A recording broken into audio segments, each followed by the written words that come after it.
নমস্কার, আমি সুতপা। সুতপা ট্রাভেল ব্লগে আপনাদের সবাইকে স্বাগত। নিউ দীঘার হোটেল থেকে চেক আউট করে এখন চলেছি দীঘার সাইট সিনের উদ্দেশ্যে। তবে অনেক বছর যাওয়া হয়নি যেসব স্পটে, আপাতত চলেছি সেই সব জায়গার উদ্দেশ্যেই। তাই নিউ দীঘা থেকে মাত্র 5 কিলোমিটার এগিয়ে গিয়ে পূর্ব মেদিনীপুর জেলা ছাড়িয়ে চলে আসলাম উড়িষ্যা রাজ্যে। আর এখন রয়েছি উড়িষ্যার বালেশ্বর জেলার চন্দনেশ্বর মন্দিরের সামনে। আজ সোমবার, তাই মন্দির চত্বর জুড়ে রয়েছে প্রচুর মানুষের ভিড়। দীঘাতে দেখার জন্য 11টি স্পটের মধ্যে একটি হলো এই চন্দনেশ্বর মন্দির, যা উড়িষ্যার এক বিখ্যাত শিব মন্দির। দীঘাতে ঘুরতে আসা টুরিস্টরা ছাড়াও স্থানীয় মানুষদের ভিড়ই আজকে বেশি চোখে পড়ছে, কারণ বাংলা ভাষা ছাড়া ওড়িয়া ভাষায় বেশি শোনা যাচ্ছে আশেপাশে। মন্দিরে ঢোকার জন্য রয়েছে 3টি সিংহদ্বার। চন্দনেশ্বর মন্দির খোলা থাকে ভোর 6টা থেকে সন্ধ্যে 6টা পর্যন্ত। ঢোকার মুখে ডান দিকে রয়েছে জুতো রাখার জায়গা, আর বিশেষ পুজো দেওয়ার জন্য কুপন কাটতে হয় গেট থেকে ঢুকেই কাউন্টার থেকে। ওড়িয়া নববর্ষ, মহাবিষুবা সংক্রান্তির দিনটি এই মন্দির চত্বর খুবই বিখ্যাত। স্থানীয়ভাবে নীলকান্ত শিবের পূজার পর নীলা পার্ব বা চরকা যাত্রা বলা হয় তাকে। লক্ষ লক্ষ মানুষ মনোবাঞ্ছা পূরণের জন্য কয়েকদিন ধরে উপবাস করে এখানে পুজো দেন। সেই সময় 14 দিন ধরে মেলাও বসে মন্দির প্রাঙ্গণে।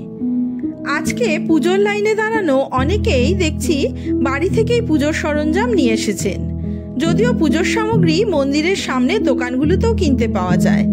আমি হোটেল থেকে ব্রেকফাস্ট করে আসায় পুজোর লাইনে দাঁড়ালাম না, তবে মন্দিরে এসে দেব দর্শন না করতে পারার একটা আক্ষেপ রইল, তাই সুযোগও পেয়ে গেলাম। নিয়ে যেতে পারবে নাকি?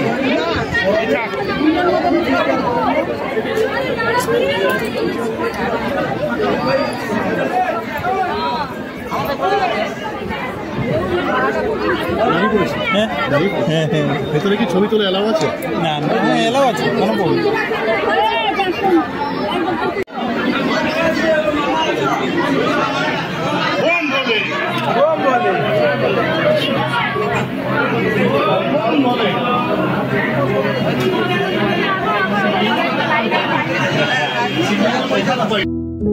উড়িষ্যার এই মন্দিরে দেবাদিদেব মহাদেব চন্দনেশ্বর রূপে পূজিত হন। আর এই চন্দনেশ্বর নামের পিছনে রয়েছে এক হিন্দু পুরাণের গল্প। গল্পটা খানিকটা এরকম: বহু আগে ঝোপঝাড় জঙ্গলে ভরা এই অঞ্চলে প্রথম মহাদেবের উপস্থিতি বুঝতে পারে এক গাই গরু, যে কিনা প্রতিদিন চন্দন গাছের নিচে থাকা মহাদেবকে দুধ দিয়ে যেতেন। তারপর থেকে এলাকাবাসী শুরু করেন দেবাদিদেবের পুজো। মহাদেব এখানে মাটি থেকে 18 ফুট নিচে বিরাজমান। পাতালপুরে মহাদেব নিজেই উঠে এসেছেন, তাই এখানে শিবলিঙ্গকে বলা হয় স্বয়ম্ভু। ভারতবর্ষের একমাত্র এই শিব মন্দিরেই সন্ধ্যার সময় মহাদেবের অন্নভোগ প্রদান করা হয়।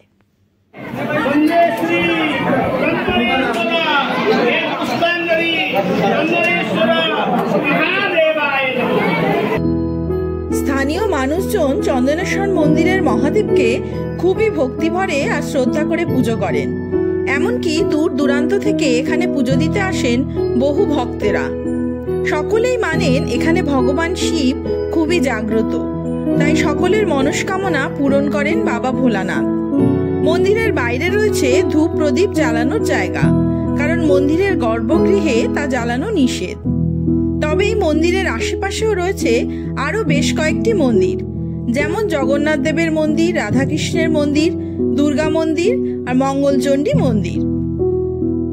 চন্দনেশ্বর মন্দির চত্বরের সমস্ত মন্দিরগুলোই পুরনো উড়িষ্যার সাধারণ কলিঙ্গ স্থাপত্য শৈলীতে নির্মাণ করা হয়েছিল। তবে আজকে সোমবার হওয়ায় শিব মন্দিরে ভক্তের আগমন বেশি। মন্দিরের ভিতরেও রয়েছে বেশ কয়েকটি দোকানপাট, যেখানে পুজোর সামগ্রী সহ হরেক রকম জিনিসপত্র বিক্রি হচ্ছে। মন্দির চত্বরে দূর দূরান্ত থেকে আসা ভক্তদের জন্য বিশ্রামের জায়গাও রয়েছে। ডান দিকের রাস্তাতে রয়েছে আরো 2টো সিংহদ্বার। ভগবান শিবের কাছে মনস্কামনা পূরণের পর এসেছেন বহু ভক্ত। যে যার মতো করে মানত করে পূরণ করছেন। মন্দির লাগোয়া একটি পুকুরও রয়েছে, যেখান থেকে স্নান করে এসে দণ্ডি কেটে পুজো দিচ্ছেন অনেকেই। রোদে গরমে ভক্তদের অসুবিধার কারণে অস্থায়ীভাবে প্যান্ডেলও করা রয়েছে। সব মিলিয়ে খুব জাগ্রত এই শিব মন্দিরে এসে পুজো দিতে পারলে মন ভালো হয়ে যাবে আপনারও।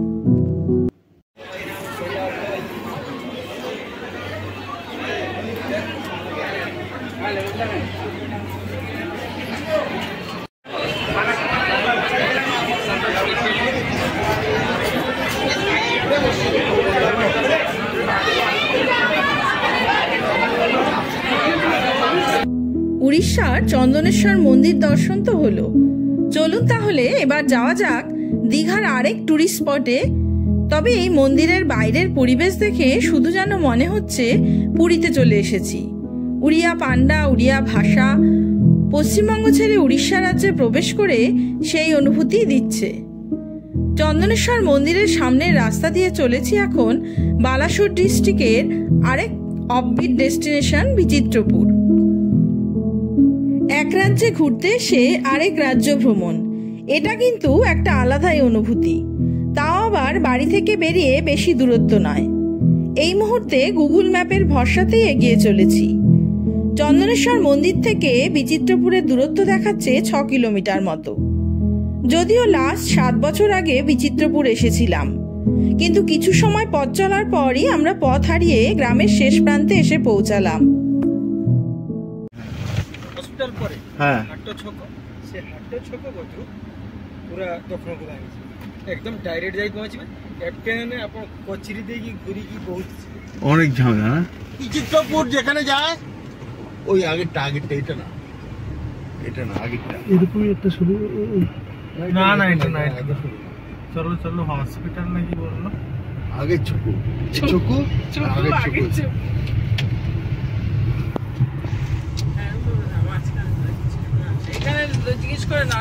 দাদা বিচিত্রপুর সবাইকে খাওয়ার জন্য, সবাই খাওয়ার জন্য, কেউ তাস খেলছে, কেউ পাখা দিয়ে হাওয়া খাইতে খেতে ঘুমাচ্ছে, হেভি লাগতো। বাচ্চারা কেমন। গ্রামের পথের দুপাশের পরিবেশ প্রকৃতি এত সুন্দর যে ছোটবেলার মামাবাড়ি পিসিবাড়ির গল্পের কথা মনে পড়ে যাচ্ছে। গ্রামের মানুষের সহজ সরল জীবনের গল্প করতে করতেই পৌঁছে গেলাম উদ্দেশ্য ডেস্টিনেশনে। তবে পৌঁছে দেখি এখানেও বেশ কয়েকজন ট্যুরিস্ট আগে থেকে এসে অপেক্ষা করছে বোট ছাড়ার সময়ের জন্য।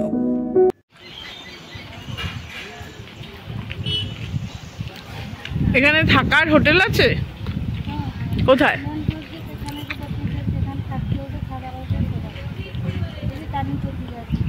কোথায় রাতে থাকার? ও এই যে টাঙ্গি করা, এই যে টাঙ্গি, ওই যে ছাউনি দেওয়া। বিচিত্রপুরে বোটে করে ঘোরার জন্য রয়েছে আলাদা আলাদা রেট চার্ট। 6 জনের বোট 1200 টাকা, 8 জনের বোট 1600 টাকা, 9 জনের বোট 1800 টাকা, অর্থাৎ মাথা পিছু 200 টাকা করে টিকিট মূল্য।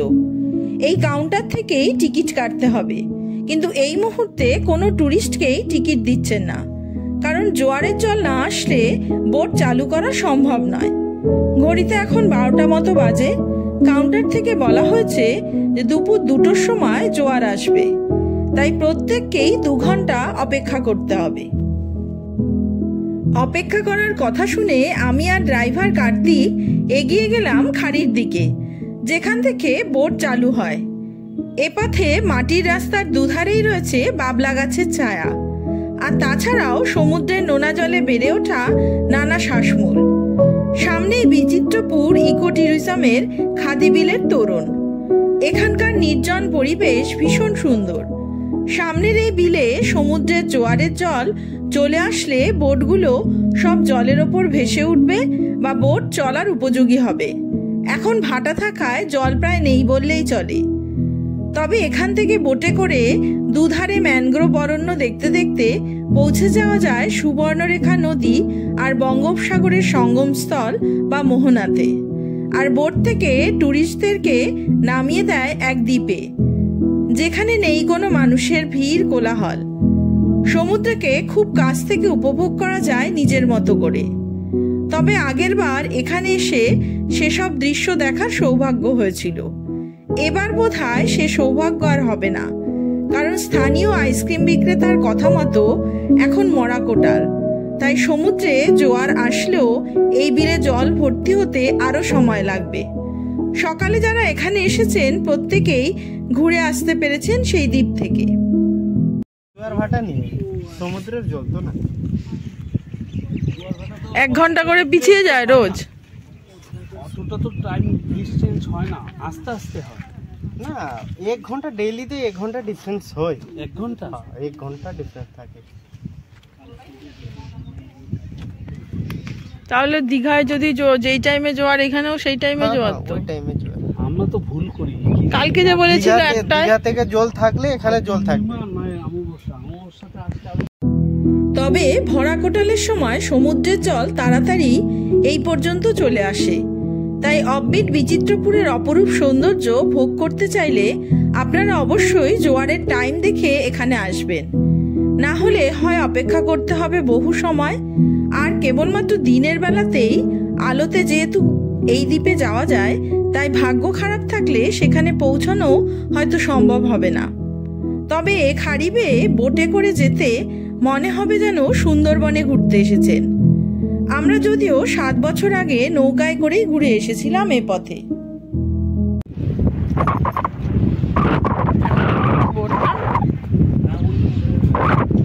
আগে তো গাড়ি করে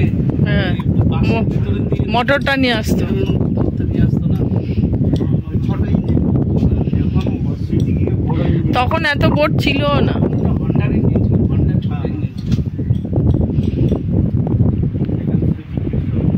আপনি তখন থেকেই আসেন এখানে? তখন থেকেই আসেন? অত বছর আগে থেকে? না না, আপনি হ্যাঁ, আমি তো এখানে 5 বছর লকডাউন আগে থেকে আসছি। না না, আমরা তার আগে এসছি, আমরা 7 বছর আগে এসছি। এখানে অপেক্ষা করতে করতে হঠাৎ শোনা গেল এখান থেকে মাত্র 15 কিলোমিটার দূরে রয়েছে এশিয়ার লার্জেস্ট শিবলিঙ্গ। কার্তিক বলল, চলো তাহলে সেখান থেকে একবার ঘুরে আসি। বিচিত্রপুর থেকে চললাম সে পথে।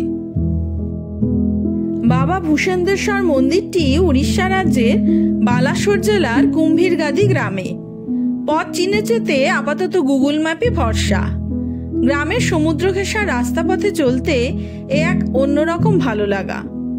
কোথাও সমুদ্র, কোথাও সুবর্ণরেখা নদী, কোথাও বা নদীর খাড়ি, আবার কোথাও বা মাছ চাষের জলাজমি। এই দেখতে দেখতেই পৌঁছে গেলাম মন্দির চত্বরে। এই মন্দিরের পিছনে এক পৌরাণিক কাহিনীও রয়েছে। স্থানীয় বিশ্বাস অনুসারে কেতা যুগের সময় রাক্ষস রাজা রাবণ ভগবান শিবের দ্বারা আশীর্বাদ পেয়েছিলেন এবং এই শিবলিঙ্গটি উপহার দিয়েছিলেন।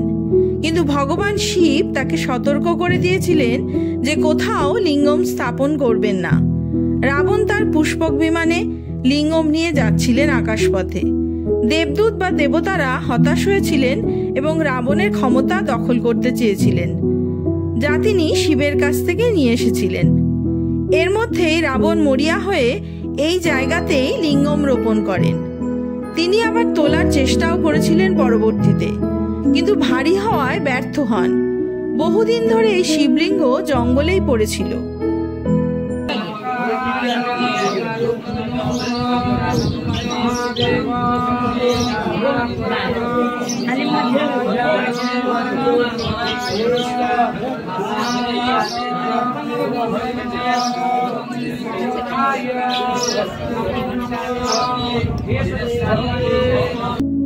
এশিয়ার বৃহত্তম এই শিবলিঙ্গটি 12 ফুট লম্বা এবং 14 ফুট প্রস্থের। লিঙ্গটি একটি কালো গ্রানাইটের উপর খোদাই করা হয়েছে এবং লিঙ্গের মাত্র অর্ধেকটি দৃশ্যমান, বাকি অর্ধেক বছরের পর বছর চাপা পড়ে আছে। লিঙ্গের 3টি অংশের একটি অষ্টভুজাকৃতি। তার ব্যাস প্রায় 12 ফুট এবং উচ্চতা প্রায় 4 ফুট।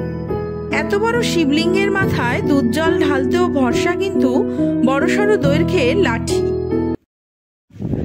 আপনি এখানেই ছিল, তা বলে যে এশিয়ার বৃহত্তম নাকি লিঙ্গ। বুক মিলবে এখানে, কিতাব। হ্যাঁ বই। নিউ দীঘার হোটেল থেকে সকালে যখন দীঘার আশেপাশের নানা জায়গা দেখার উদ্দেশ্যে বেরিয়েছিলাম, তখন কিন্তু ভাবিনি এরকম একটা অজানা অচেনা মন্দির দেখা হবে। একেই বলে ভগবান বিশ্বেশ্বরের কৃপা। তিনি চাইলে সবই সম্ভব, কিন্তু সম্ভব হলো না আর বিচিত্রপুর ফিরে যাওয়া।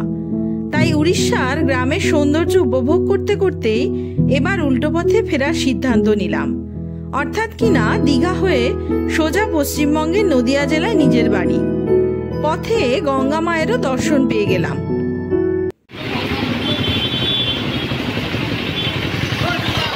হোটেল বানিয়ে ফেলেছে।